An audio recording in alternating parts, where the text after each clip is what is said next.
Graduation పూర్తి చేసి ఉన్నత చదువులకై USA, UK, Canada, Europe, Australia, Singapore వెళ్లాలనుకునే వారికి అద్భుత అవకాశం. స్టూడెంట్ వీసాలలో విశేష అనుభవం గడించిన మా గోవే ఓవర్సీస్ ఎడ్యుకేషనల్ కన్సల్టెన్సీకి విచ్చేసి ఉన్నత విద్యను అభ్యసించాలి అనే మీ కలను మా గోవే ఓవర్సీస్ ద్వారా సాకారం చేసుకోండి. ఫోన్ 8929991110.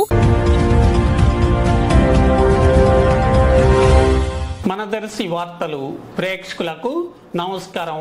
వార్తలు సమర్పిస్తున్నది మీ గంగిశెట్టి రామస్వామి. దర్శి పట్టణ పరిధిలోని శివరాజనగర్ సమీపంలో గల ఎన్ఏపి రక్షిత తాగునీటి చెరువు వద్ద ఇద్దరు బాలుర బట్టలు తదితర వస్తువులు అనుమానాస్పదంగా ఉండగా ఆ బాలురు కనిపించకపోవడంతో వారు ఏమై ఉంటారనే విషయాన్ని పోలీసులు ఆరా తీస్తున్న పరిస్థితి గురువారం రాత్రి జరిగింది.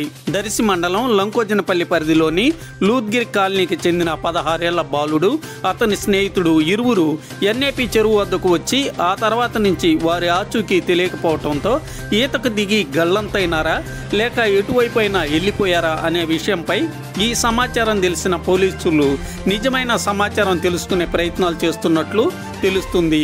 గురువారం రాత్రి 11 గంటల వరకు కూడా ఆ ఇద్దరు బాలుర ఆచూకీ మాత్రం తెలియలేదు.